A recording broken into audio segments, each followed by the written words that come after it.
রাজ্যপালের কাছে স্মারকলিপি প্রদান করা এবং এই বর উদ্যোরে রাজ্যের বিভিন্ন প্রান্ত থেকে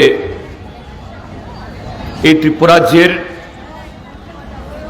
অর্ধেক আকাশের তথা জনসংখ্যার অর্ধেকের প্রতিনিধিত্ব করে যারা এখানে এই পথসভায় মিলিত হয়েছেন, এই সভার সভাপতিমণ্ডলীর মাননীয় সদস্যগণ এবং এই কর্মসূচিতে যারা অংশগ্রহণ করেছেন, রাজ্যের বিভিন্ন প্রান্ত থেকে আগত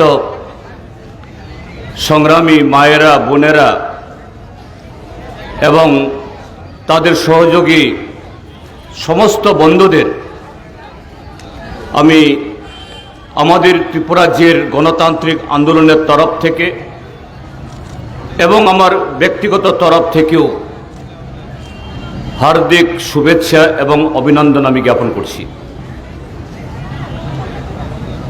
এখানে আপনারা কত সংখ্যায় মিলিত হয়েছেন এটা শুধু আমি কেন, যারাই প্রত্যক্ষভাবে আপনাদের এই কর্মসূচিকে যারা দেখছেন, সামাজিক মাধ্যমের সম্প্রচারের মধ্য দিয়ে হোক বা সচক্ষে, আমরা শুধুমাত্র আপনাদেরকে এই সংখ্যায় দেখছি না। ত্রিপুরাজ্যের 42 লক্ষ আমাদের যে জনসংখ্যা, তার অর্ধেক নারী। আপনারা সেই 42 লক্ষ নারীর প্রতিনিধিত্ব বটে, তার বাইরেও এই ত্রিপুরাজ্যের গোটা জনসংখ্যার তাদের ক্ষোভ, তাদের আশা, তাদের আকাঙ্ক্ষা, তাদের মনের আকুতি নিয়ে আপনারা এখানে আসতে বাধ্য হয়েছেন। এই সময়েতে নানা কারণে জনসংখ্যার অন্যান্য অংশের মতো আপনারাও সংসারের তার ঘানি টানতে গিয়ে নানাভাবে ব্যতিব্যস্ত। তার মধ্যেও একজন মা হিসাবে, একজন বোন হিসাবে আরো অতিরিক্ত শুধু আর্থিক না, আর্থিকভাবে, মানসিকভাবে, সামাজিকভাবে নানাভাবে আপনারা ভারাক্রান্ত। এই সময়েতে বোর্ডের পরীক্ষা হচ্ছে, আপনাদের ঘরের ছেলে মেয়ে, নাতি নাতনি, তারা জীবনের একটা খুব গুরুত্বপূর্ণ একটা কর্মসূচিতে অংশগ্রহণ করছেন। প্রায় প্রত্যেকেরই কিভাবে তারা তাদের এই জীবনের পরীক্ষায় অংশগ্রহণ করতে পারছেন, সে কারণে একটা মানসিক যন্ত্রণা। অন্যদিকে আমাদের দেশের বর্তমান যে সরকার এবং এই রাজ্যের সরকার, যাদের পরিচালনায় ভারতীয় জনতা পার্টি, ভারতীয় জনতা পার্টি মানে এটা তার বাইরের পোশাক। ভারতীয় জনতা পার্টি বা বিজেপি এই দলের আর্থিক কর্মসূচি হোক, সামাজিক কর্মসূচি হোক বা রাজনৈতিক ভাবনা চিন্তা সব কিছু আবর্তিত হয় আরএসএস তথা রাষ্ট্রীয় স্বয়ংসেবক সংঘ আরএসএস তার চিন্তাভাবনার মধ্য দিয়ে। আর এই আরএসএস মানেটা কি? ঘটনাচক্রে এবার তাদের শতবর্ষ, তাদের সংগঠন তৈরি হওয়ার পর জন্মলগ্ন থেকে তারা বিশ্বাস করে মনুবাদে, মনু সংস্কৃতিতে। মনুবাদ বা মনু সংস্কৃতি মানে কি? সমাজে নারীদের জন্ম শুধু পুরুষের সেবা করার জন্য। সমাজে আমরা যে বলি নারী পুরুষ, এই শব্দ চয়নে এক ধরনের নারী এবং পুরুষের মধ্যে সমতা, সমান মর্যাদা, সমান ইজ্জত, এই শব্দ দিয়ে, এই শব্দ চয়নের মধ্য দিয়ে তা বোঝায়। কিন্তু মনুবাদে বলা হয় যে না, নারী শুধু পুরুষের নিমিত্ত, তাকে পুরুষকে সেবা করার জন্য, সে নারীকে যতটুকু দেয়ার, তার সম্পর্কে যতটুকু ভাবার, এর বাইরে নারীদের আর কোনো অধিকার নেই। আজকে আমাদের দেশের সরকার, ভারতীয় জনতা পার্টি বা রাজ্যের সরকার, কেন্দ্রে নরেন্দ্র মোদীর নেতৃত্বে, রাজ্যের ডাক্তার মানিক সাহা নেতৃত্বে, এরা মুখে যতই বেটি বাঁচাও বেটি পড়াওয়ার কথা বলো, তারা লোক দেখানো। এই সেদিনও আস্তাবল মাঠে একটা জনসভা করে গেছেন, তাদের ডুবন্ত নৌকা বাঁচানোর মরিয়া চেষ্টা হিসাবে জবরদস্তি করে কিছু লোককে এখানে এনেছেন। এখানে এসে বিপিএল ঘরের শিশু সন্তান, মেয়ে সন্তান, কন্যা সন্তান বা যে মাধ্যমিক 12 পাস করলে পরে বালিকারা যারা ভালো রেজাল্ট করবে তাদের জন্য কিছু এরকম কর্মসূচি ঘোষণা করেছে। এগুলি সব লোক দেখানো। যদি আজকে দেখা যায় গোটা ভারতবর্ষে নারীদের উপরে যে সমস্ত অত্যাচার হচ্ছে, বঞ্চনা হচ্ছে, তাদের অধিকারকে যেরকম ভাবে অস্বীকার করা হচ্ছে, প্রায় প্রতিটি সংসারে দ্রব্যমূল্য বৃদ্ধি এবং অন্যান্য কারণে নিষ্পেষিত হচ্ছে, তার পেছনে মূল কারণ ভারতীয় জনতা পার্টির রাজনৈতিক দর্শন, যা আরএসএস দ্বারা নির্দেশিত মনুসংহিতা বা মনুবাদ, এটাকে অনুসরণ করেই আজকে নারীদের সমস্ত অধিকারকে তারা বলুণ্ঠিত করছে। তার ফলশ্রুতি আমাদের দেশে নারী নির্যাতন, আমাদের দেশে নানা ধরনের অবিচার, সেটা বাড়ছে। যে কারণে আপনারা ত্রিপুরাজ্য গণতান্ত্রিক নারী সমিতি বাধ্য হয়েছেন এই সময়েতে, এখন যখন এ রাজ্যে কাজ এবং খাদ্যের অপ্রতুলতা, গ্রামের এগার কাজ নেই, টুয়েপের কাজ নেই, শিক্ষিত বা অর্ধশিক্ষিত গ্রামীণ বা শহরের যুবক যুবতী তারা কাজ পাচ্ছে না, হন্যে হয়ে ঘুরছে। ছিটে ফোটা সরকারের বরাদ্দ, সেই বরাদ্দ জনগণের কাছে পৌঁছচ্ছে না। সারা ত্রিপুরাজ্যে একটা সিন্ডিকেট রাজ, কমিশনের রাজত্ব।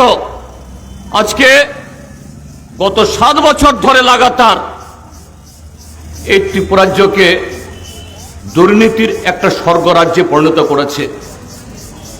দুর্নীতির একটা মহাকুম্ভে পরিণত হয়েছে ত্রিপুরাজ্য। সেই জায়গায় স্বাভাবিকভাবেই মায়েরা, বোনেরা যারা সংসার আগলে রাখেন, যারা সেই সংসারের অন্য সদস্যরা যতটুকুই তারা কামাই করেন, সেই কামাই সেটাকে টেনে ফুলে যেভাবে হোক পরিবারের সদস্যদের খাইয়ে পরিয়ে যেভাবে রাখতে হয়, এতে তাদের সবচেয়ে বেশি ঝক্কি সামলাতে হয়। আপনারা শুধু এই ত্রিপুরাজ্যের যারা বিরোধী দল করেন, ত্রিপুরাজ্যের সচেতন নাগরিক, তাদের অভিযোগ না, যদিও সরকার নানাভাবে অস্বীকার করেন, কিন্তু ভারতবর্ষের স্বরাষ্ট্র মন্ত্রক যে মন্ত্রীকে দায়িত্বে বিজেপির অন্যতম নেতা অমিত শাহ, তার মন্ত্রক থেকে প্রতি বছর আমাদের দেশে যত প্রকারের অপরাধ হয়, খুন খারাপি, চুরি, ডাকাতি, ছিনতাই, ড্রাগ, বধূ হত্যা, নারী নির্যাতন, সমস্ত ধরনের, তার সাথে আধুনিকভাবে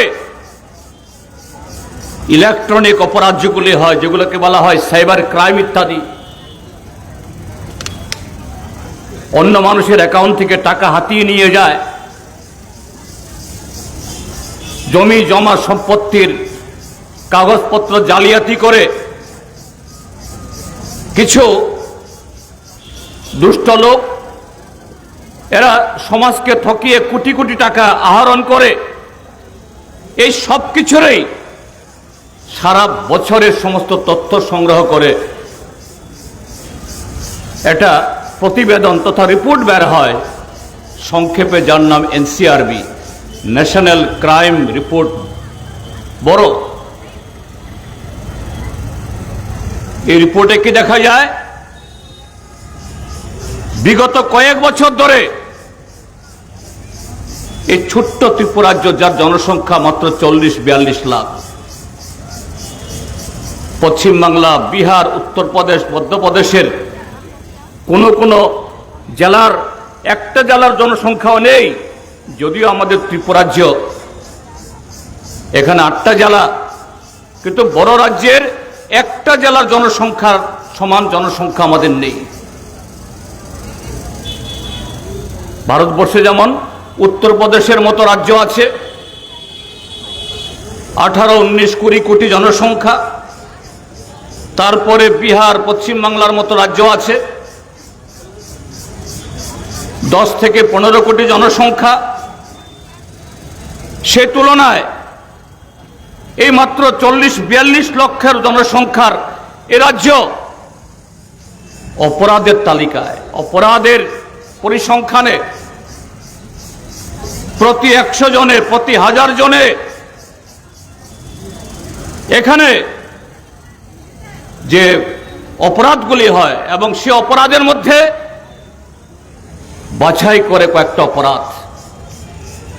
প্রথম অপরাধ হলো নারী নির্যাতন। নানাভাবে, শুধু পণের জন্য বধূ হত্যা না, তার সাথে কন্যা সন্তান অপহরণ, আরো নানাভাবে নারীদের বিরুদ্ধে, কন্যা সন্তানদের বিরুদ্ধে যে অপরাধ হয়, এই তালিকায় জনসংখ্যার অনুপাতে বিগত কয়েক বছর ধরে ত্রিপুরা সারা দেশের মধ্যে সবার উপরে। তার সাথে হলো অস্বাভাবিক মৃত্যু। এই অস্বাভাবিক মৃত্যুর তালিকাতে নারী এবং পুরুষ প্রায় সমান সমান। কেন অস্বাভাবিক মৃত্যু হয়?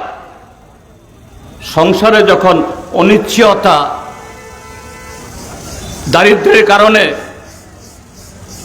সামাজিক কারণে, রাজনৈতিক কারণে, বেকারিত্বের কারণে, এই কারণে যখন মানুষ ভারসাম্য হারিয়ে ফেলে, আত্মবিশ্বাস হারিয়ে ফেলে, শেষ পর্যন্ত কোনো ধরনের সেরকম যে নিশ্চয়তা না পেয়ে, সমাধান খুঁজতে না পেরে মানুষ আত্মহত্যা করে নানাভাবে। এটাকে অস্বাভাবিক মৃত্যু বলা হয়। তার সাথে নিখোঁজ হয়ে, অপহৃত হয়ে যত্রতত্র বেওয়ারিশ লাশ পাওয়া ইত্যাদি, এগুলোও এই তালিকার মধ্যে হয়। তার মধ্যে হয়তো বা বিন্যাস হতে পারে। সেই ক্ষেত্রেতেও অস্বাভাবিক মৃত্যু ত্রিপুরাজ্য সারা দেশের মধ্যে প্রথম। তার সাথে রাজনৈতিক অপরাধ, শাসক দলের অন্যায়ের বিরুদ্ধে, অত্যাচারের বিরুদ্ধে কেউ যদি প্রশ্ন তুলে, তাকে দৈহিক আক্রমণ করো, তার বাড়ি জ্বালিয়ে দাও, তার জীবিকার উপর অবরোধ তৈরি করো। 2018 ইংরেজিতে এই রাজ্যে বিজেপির আইপিএফটির জোট সরকার আসার পরে 2017 লোকসভা এই বিধানসভা নির্বাচনে তাদের বক্তৃতা কি ছিল? প্রধানমন্ত্রী নরেন্দ্র মোদী হোক বা তাদের তৎকালীন সভাপতি এখনকার স্বরাষ্ট্রমন্ত্রী অমিত শাহ হোক, স্লোগান কি ছিল? এই ত্রিপুরার যে বামপন্থী ফ্রন্ট সরকার কোনো কাজ করে না, এখানে কোনো উন্নয়ন হয়নি, এসব কোনো অভিযোগ তখন ছিল না। মানুষকে ভরকানোর জন্য তাদের বক্তৃতা ছিল বামফ্রন্ট সরকার 25 বছর যা করেছে, যদি বিজেপি আইপিএফটি জোট সরকার তৈরি হয় তাহলে তার দ্বিগুণ হবে। এটা শুধু মুখের কথা না, ভিশন ডকুমেন্টের মধ্য দিয়ে 299টা প্রতিশ্রুতি, এই 299টা প্রতিশ্রুতির মধ্যে যদি দেখা যায় তার 15-20টা হবে শুধু নারীদের জন্য, কন্যা সন্তান থেকে শুরু করে বিধবা মা, বয়স্কা মা, তাদের কল্যাণে। তাদের যদি সরকার তৈরি হতে পারে, কি সমস্ত কর্মসূচি তারা গ্রহণ করবেন? সেই মিথ্যা প্রতিশ্রুতির উপর ভিত্তি করে কালো টাকার জোরে এ রাজ্যে বিজেপি আইপিএফটি জোট ক্ষমতাসীন হওয়ার পর পরবর্তী সময়েতে তীব্রমথা যারা আড়াল থেকে এই বিজেপি সরকার আনার জন্য সমস্ত ষড়যন্ত্র করেছে, এই প্রতিশ্রুতিগুলোর একটাও কার্যকরী হয়েছে কি? 100 দিনের জায়গাতে 200 দিনের এগার কাজই হোক, 340 টাকা মজুরি হোক, বা নারীদের জন্য গাল ভরা যে সব প্রতিশ্রুতি দিয়েছিল, কিছুই হয়নি। সরকারি চাকুরি বা বেসরকারি চাকুরি বা কর্মসংস্থানের ক্ষেত্রেতেও তাদের প্রতিশ্রুতির ধারে কাছেও তারা পৌঁছতে পারেনি, বা এগুলো রূপায়িত করার জন্য তারা দ্বিতীয়বার সে শব্দগুলো তারা উচ্চারণ করছে না। কিন্তু কোটি কোটি টাকা খরচ করে বহিরাজ্যের টিভি চ্যানেলগুলো ভাড়া করে কোটি কোটি টাকা দিয়ে সরকারের প্রচার, মুখ্যমন্ত্রী মন্ত্রীদের মুখশ্রী দেখিয়ে প্রচার এ রাজ্যে না হচ্ছে, গ্রামীণ বা শহরতলির যারা দৈনন্দিন কাজ করে তাদের কর্মসংস্থান না হচ্ছে শিক্ষিত অর্ধশিক্ষিত বেকার যুবক। আমরাও জানি সমস্ত যুবক যুবতীকে সরকার তাদের পক্ষে চাকরি দেওয়া সম্ভব না, কিন্তু যে কথাগুলি বলা হয়েছিল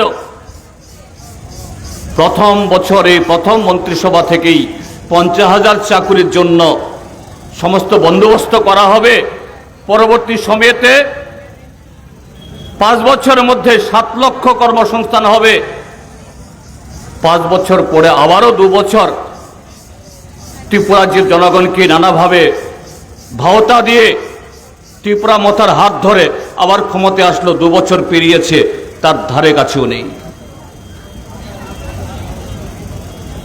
বিধানসভাতে লিখিতভাবে তাদের সেই তথ্য উপস্থিত করতে হয়। আগামী 21শে মার্চ আবার বিধানসভাতে তথ্য পেশ করতে হবে। বাস্তবের সাথে তাদের যে দাবি, তাদের যে প্রচারের আকাশ পাতাল ফারাক, সে কারণে আজকে বেকার সমস্যা, কর্মসংস্থানের সমস্যা, অভাব, মানুষ ক্ষুব্ধ, মানুষ প্রতিবাদের রাস্তায় নামছেন। প্রায় প্রতিদিন 365 দিন ত্রিপুরা রাজ্যের মধ্যে, ত্রিপুরা রাজ্যের নানা প্রান্তে এমন একটা দিন বাদ যায় না, শুধু পতাকা হাতে নয়, আপনাদের মতো করে সংগঠিতভাবে, অসংগঠিতভাবেও, স্বতঃস্ফূর্তভাবেও মানুষ পানীয় জলের জন্য, রাস্তার জন্য, রেগায় কাজ করে মজুরি পাওয়ার জন্য, এলাকায় বিদ্যুৎ সরবরাহ বন্ধ, চিকিৎসার সুযোগ পাচ্ছে না, ছেলে মেয়েদেরকে যে সমস্ত স্কুলে পাঠিয়েছে সেখানে শিক্ষক শিক্ষিকা নেই, এমনকি বাচ্চা ছেলে মেয়েরাও রাস্তায় নামতে বাধ্য হচ্ছেন। শাসক দল ভারতীয় জনতা পার্টি, যারা জনগণের এই ন্যায্য দাবি নিয়েও যারা তাদের সমস্ত সংবেদনশীলতা হারিয়েছে, উদাসীন, তাদের টিকে থাকতে হবে। টিকে থাকতে হলে পরে তার একটা ব্যবস্থা করতে হবে। সেই ব্যবস্থার অঙ্গ হল যুব বয়সীদের, নতুন প্রজন্মের একটা ভালো অংশকে নেশা, বাং, গাঁজা, ইয়াবা, ব্রাউন সুগার ইত্যাদি ইত্যাদিতে যুক্ত করে দাও। মুখে খুব সুন্দর মিষ্টি স্লোগান, নেশামুক্ত ত্রিপুরা গঠন করব। আজকে ত্রিপুরা, আজকে নেশাযুক্ত ত্রিপুরা, এটাও ন্যাশনাল ক্রাইম রিপোর্ট ব্যুরোর অন্যতম অঙ্গ। কথায় কথায় তারা বলে এক ত্রিপুরা, শ্রেষ্ঠ ত্রিপুরা, মডেল ত্রিপুরা বানাবে। শ্রেষ্ঠ ত্রিপুরা হয়নি, মডেল ত্রিপুরা হয়নি, কিন্তু নেশা, নারী নির্যাতন, ত্রিপুরা রাজ্যের যে গরিব মানুষ তাদের অধিকার ছিনিয়ে নেওয়ার ক্ষেত্রেতে ত্রিপুরা রাজ্য আজকে অন্যতম নজির সেখানে তৈরি করেছে। তারই ফলশ্রুতি আজকে বেকার সমস্যা, তারই ফলশ্রুতি আজকে আইন শৃঙ্খলার অবনতি, যার শিকার সাধারণ মানুষ। আর এই সাধারণ মানুষের মধ্যে সবচেয়ে বড় শিকার আমাদের মা বোনেরা, আজকে মহিলারা। সেটাই আপনাদের দাবি সনদে আসছে। তো সেই জায়গায় দাঁড়িয়ে আজকে আপনারা গণতান্ত্রিক পথে, সাংবিধানিক পথে সারা ত্রিপুরা রাজ্য থেকে গণস্বাক্ষর সংগ্রহ করে আমাদের রাজ্যের সাংবিধানিক প্রধান মাননীয় রাজ্যপালের কাছে আপনারা ডেপুটেশন দিয়েছেন। আজকে এ রাস্তায় দাঁড়িয়ে প্রতিবাদ সভায় মিলিত হয়ে সরকারের কর্ণগোচরেও নেওয়ার চেষ্টা করেছেন, কিন্তু ত্রিপুরা রাজ্যের যে বর্তমান সরকার,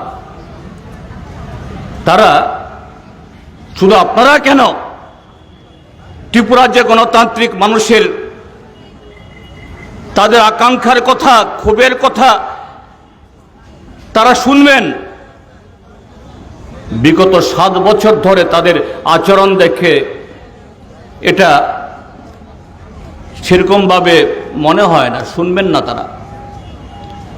কাজে সেই জায়গায় দাঁড়িয়ে এই লড়াই এখানে শেষ করলে হবে না।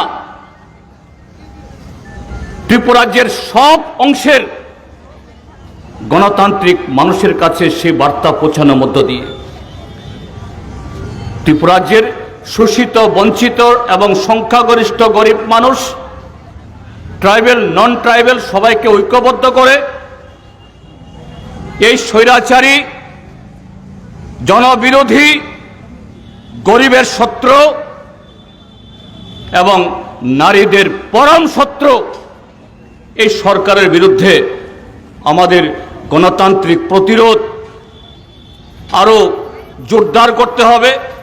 সেই জায়গায় ত্রিপুরাজ্যের সমস্ত গণতান্ত্রিক শক্তি তার প্রতিনিধি হিসাবে, ত্রিপুরা বিধানসভার বিরোধী দলগুলোর নেতা হিসাবে আমি শুধু আপনারা যারা গণতান্ত্রিক নারী সমিতি, আপনাদের কাছে না, ত্রিপুরাজ্যের সমস্ত জনগণ এবং তার মধ্যে যারা আপনারা অর্ধেক জনসংখ্যা নারীদের কাছে এই প্রতিশ্রুতি আমরা দিচ্ছি, আগামী দিন আপনাদের সাথেই হাতে হাত ধরাধরি করে এই রাজ্যের এই স্বৈরাচারী, এই বিজেপি আইপিএফটি মথা সরকার, এখানে আবার ত্রিপুরা মথার সম্পর্কে একটু বলতেই হয়।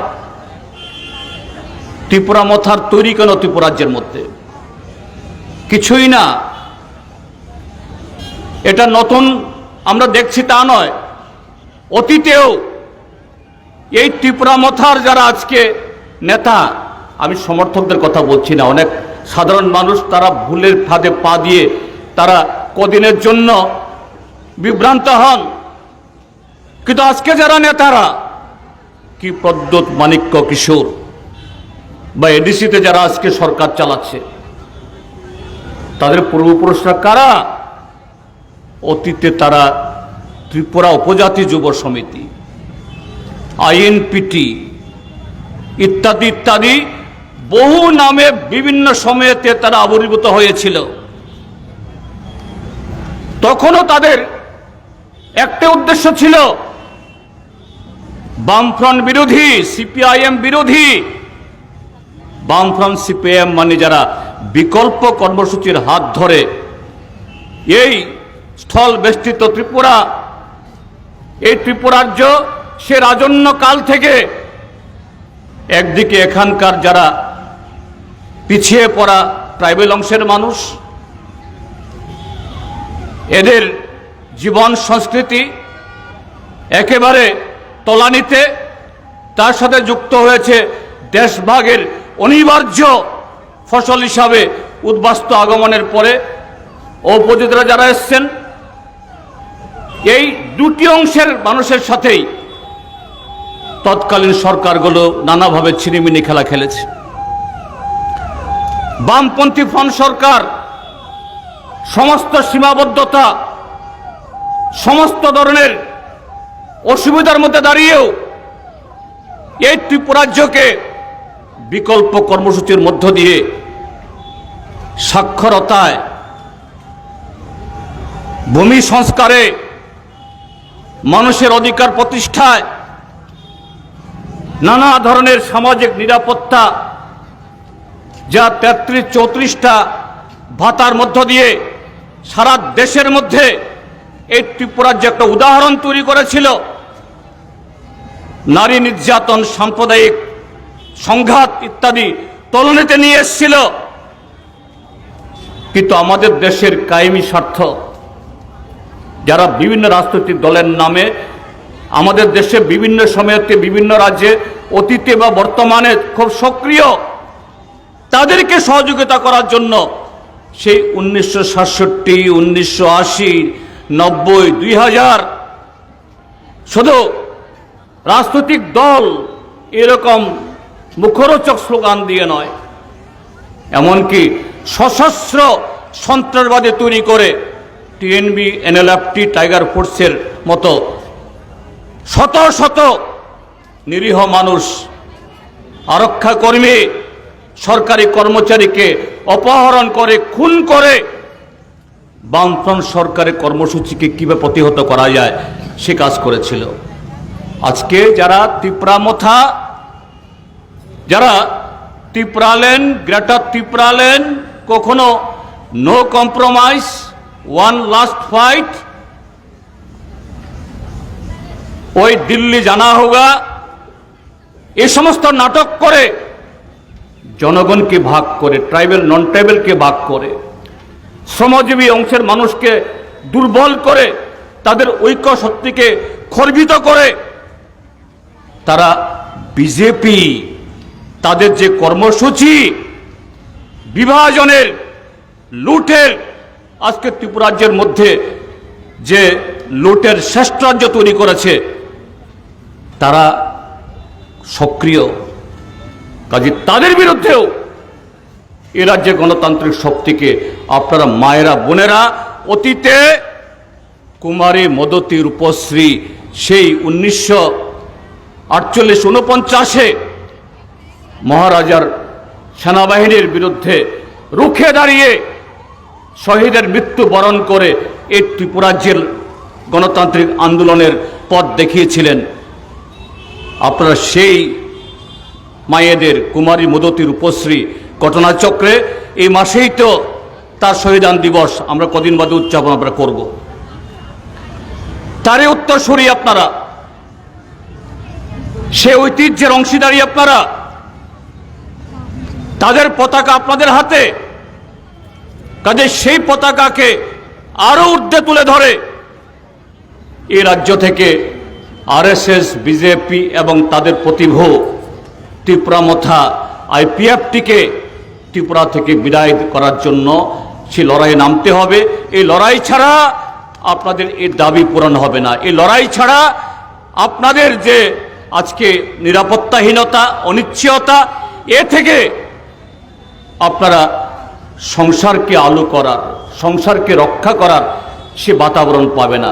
সেই কাজে আপনারা আগামী দিন আরও জোরদারভাবে ব্রতী হবেন এই আশা ব্যক্ত করে এখানে যে আপনাদেরকে আপনাদের আন্দোলনের প্রতি সংহতি জ্ঞাপন করার জন্য যে সুযোগ দিয়েছেন কথা বলার, তার জন্য কৃতজ্ঞতা জানিয়ে আপনাদের আন্দোলনের সার্বিক সাফল্য কামনা করে আমার বক্তব্য শেষ করছি। সবাইকে ধন্যবাদ, নমস্কার।